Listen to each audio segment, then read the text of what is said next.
Welcome to the medical moment at Marina Hills Animal Hospital. Today we're going to talk about heart murmurs. When we listen to a pet's heart with a stethoscope, we basically expect to hear lub-dub.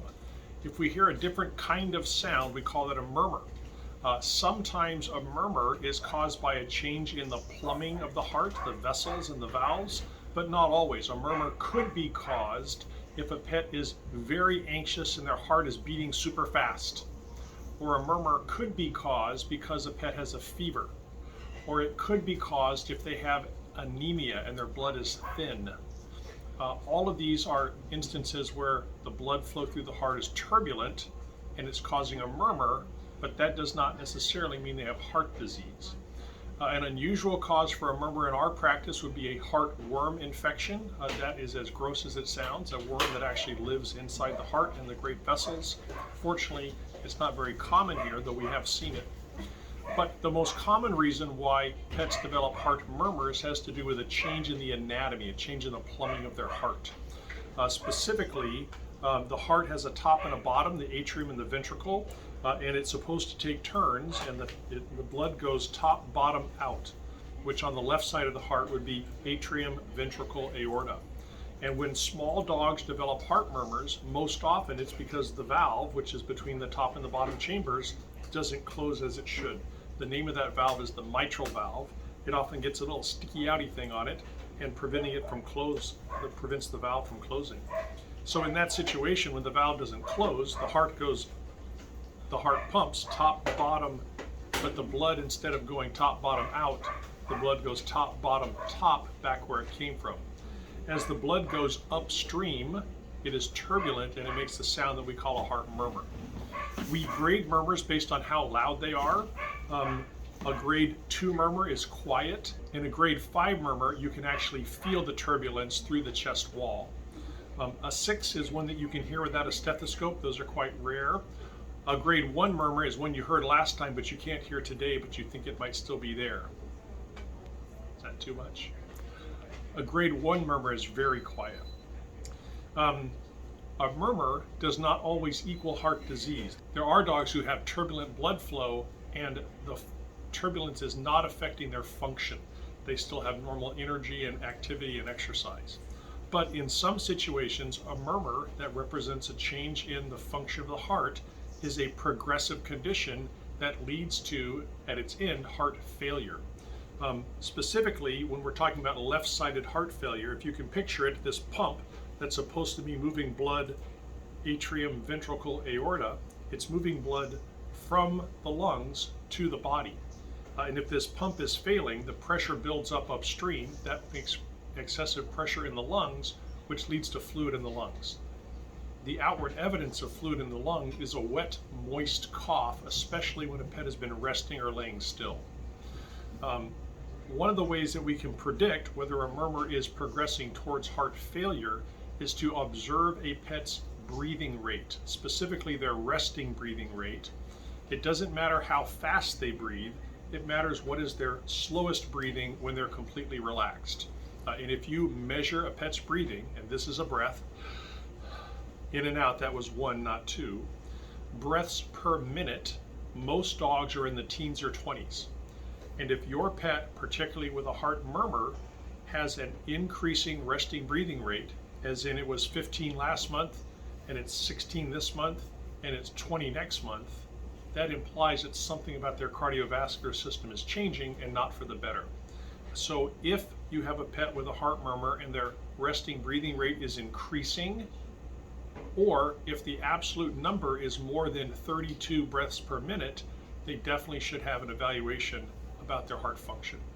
There's different tools that we can use to determine how well a heart is working. We can take an x-ray, which will show us the size and shape of the heart. It will tell us the condition of the lungs.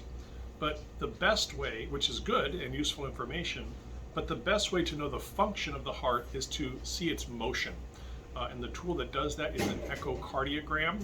With an echocardiogram, not only do you see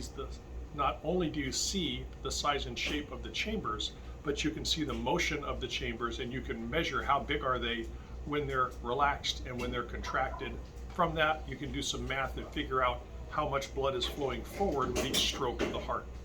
And so this is the most precise way to evaluate a pet's cardiac function. When dogs develop congestive heart failure because of a problem with their valve, we cannot fix them.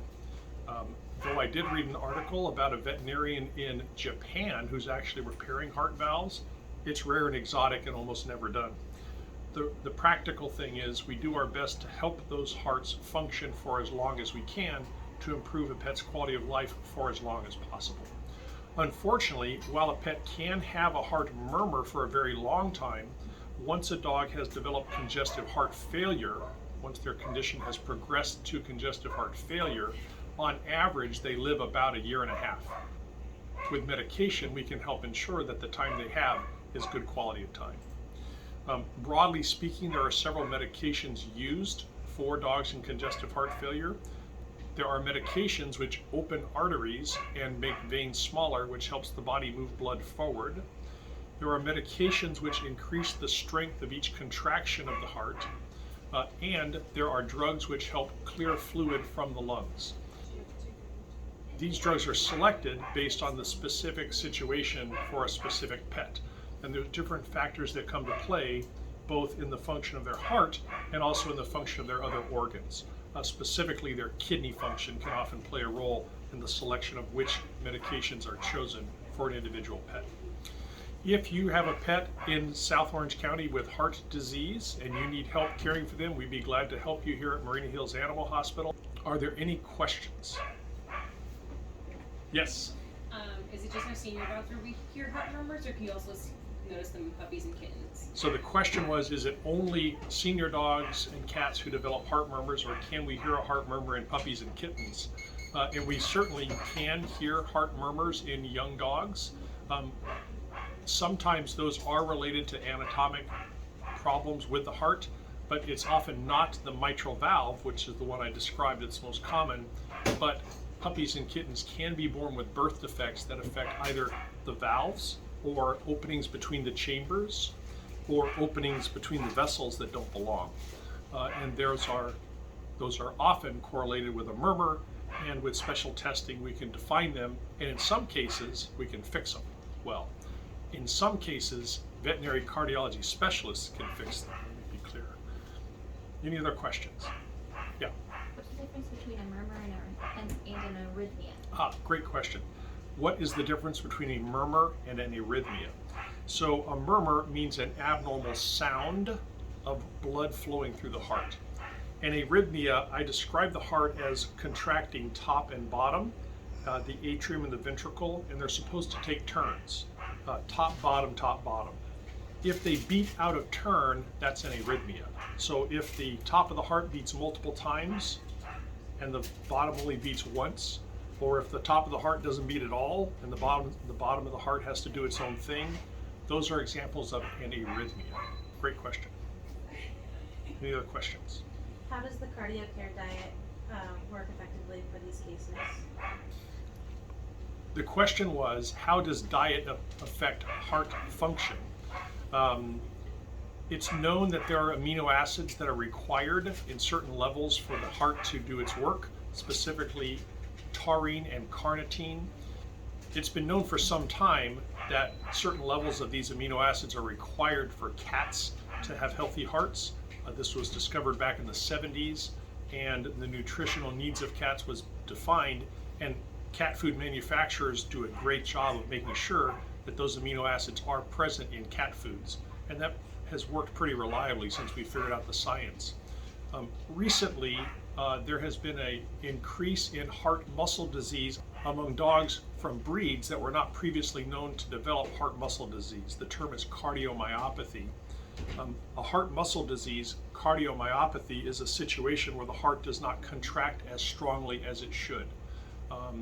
Interestingly, these pets do not necessarily have a murmur, which is sad because they can have significant heart disease and you can't hear any difference when you listen with a stethoscope. It's been observed that among dogs that are eating a grain-free diet, that there's an increased incidence in cardiomyopathy.